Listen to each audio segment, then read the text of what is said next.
projects. If it go ni wa SFA give away, you probably that mo adiowa. Emi ekuwe.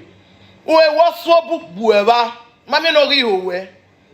On the yok panic o do jajo me gbe.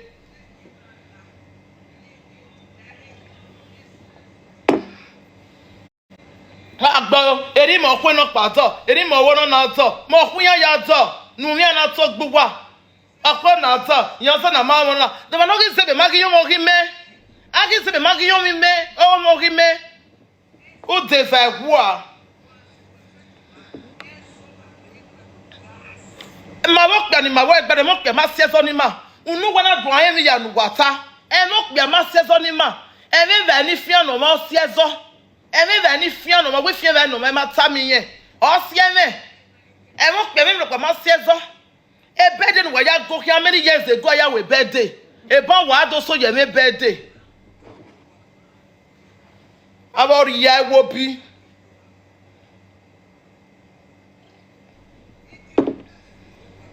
Ahianu ge ya owe we so bu. Wale kanu ala la egbe. E girlfriend oge wa be lose guard na. O be so amula we.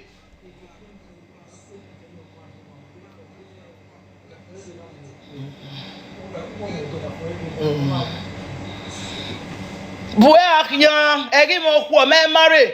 Anybody don't know where monkey and nowhere. You know it, but we get girlfriend oge you know it. You know tayamu we so bu.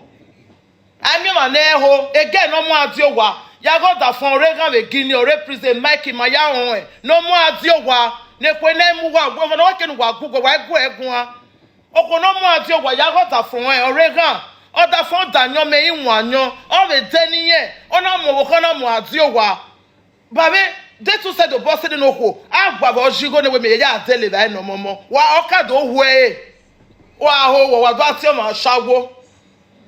Every person on the shop whatever our way girlfriend any boom il may prove any boom e dey gbe yan yin yin iwe la we do ye ku emu me e bingo pa ho wa ku no be go ma hu we o ma we jama joy igba fa mu jama joy ari hotel o se so ni ma we gba fa we no go you no dey say your favor o ke ni mo na mu jama joy ari hotel we no go you no dey say your favor so o mo na mu jama joy ari hotel we wa do kin le ko.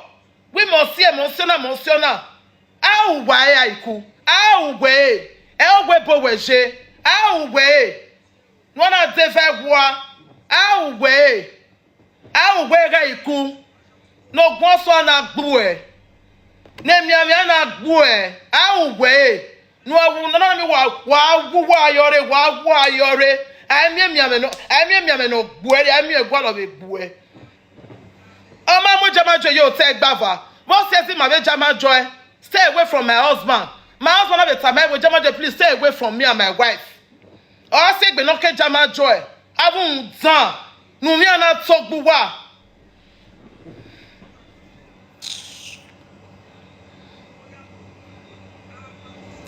Me gwa wa be na. Igwa we o. Non sabian. Wa gbe o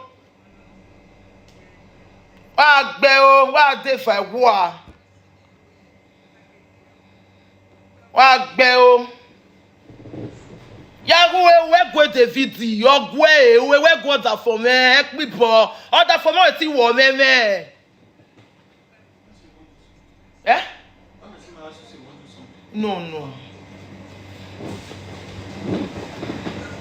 we gwe then we be gwe ri ogwe be gwe o wa ya gwe again of a friend in no Nigeria no ya mo be Nigeria enwo ge ya be refund o ge e phone man yo mu ihe we gwe ga iku we gwe da for me o we gwe mo gwa mu e meladian o mo na mu e meladian gwo kian gwe o mo na mu e menu gwo kian gbelu wa ya o we ya gbe o wa sun hu wa de fa gwa wa fian hu iwe me gbe we mo na pe wa nire yen mu we ladian ime yi ke na pike me ladian me ma mi apiko ime yi gwa na pe me ke apiki me ke be social media ma mi apiko ya mu we ladian o na emu picture me ladian picture ni ya iwe ya mo ti agbo ajo confirm you know aga bio say Wednesday 2 o'clock because I just school back where aga bio say Wednesday 2 o'clock gather the mass music on ya we video ni No go back okay your way.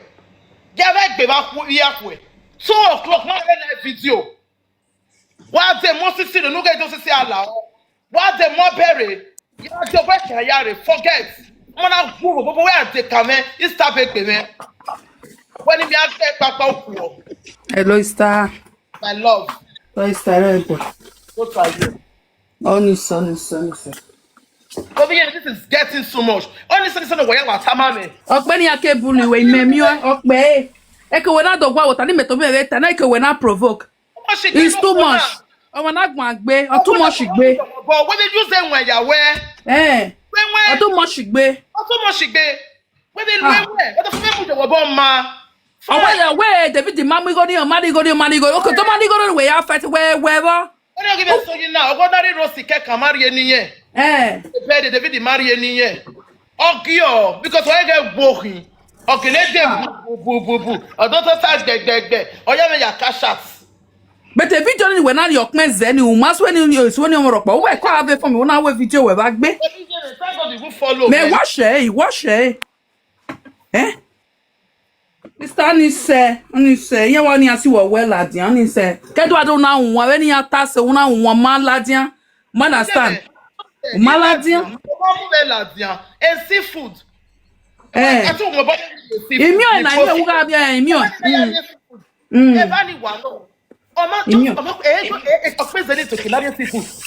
Yeah, immune. Evana rie seafood. Ba ke jeva.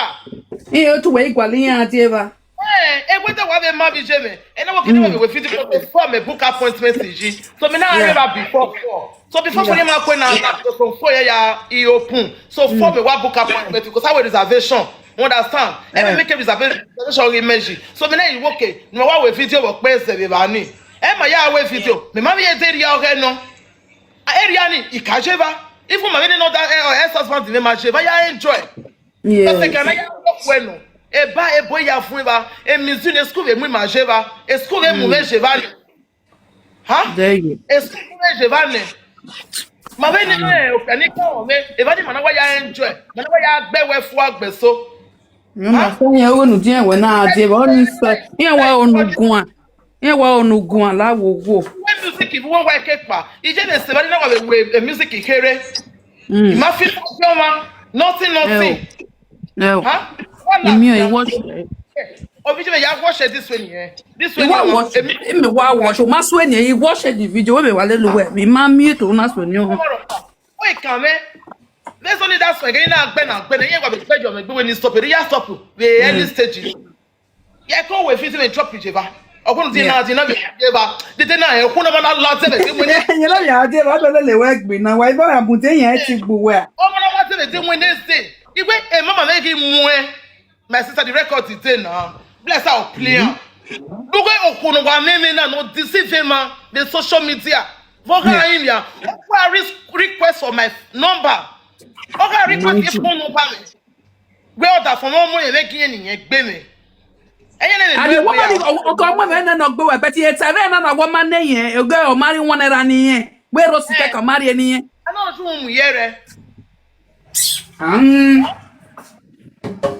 ẹni ọgbọ̀n náà kékeré lágùn ayọ̀ mẹ́rin náà fi ẹ̀nà mú ìyàn ọ̀hún. ọmọ lẹ́wà ikú ugbọ́vìọ̀ wọ̀n wọn the record ti gbìmọ̀ ikú máa gùn à wọ́n òun dáná abẹ́nu mi ọ̀yẹ́ náà ọkùnrin ẹ̀ka mú ẹ before ọ̀nà àwọn ẹ̀mẹ̀ ẹ̀hó àti ìbá €200 ọ̀yẹ́ ẹ̀mẹ̀ ẹ̀hó máa ń lọ àṣà mọ́nà kùnrin tètò wọ́n kẹ́ mi òkú náà gbẹ̀mẹ́ bọ́ tuntun wẹ̀ ní mi náà kà sọ́kùnrin náà ní ayé mi yà train you understand me ẹ̀sìn mi bẹ́ẹ̀ yí zibiri o get a point mi ọ̀yẹ́ gbẹ̀mẹ́ tètò máa ń lọ ime megi go na ti o ya like platform ijore ona ya ta we ge no follow ijore gun tana ona do sama me we oni ona ta platform ijore we o me ma ni good so de ye me o ha mu yen de ni ye mu eyun all those kind stuff ona ti me anyway imagine ke mi ti ma te ma bi ijore wo kere o viere ere mama good yeah understand ke do pay Paris re o ma disrespect me the one day yeah enamio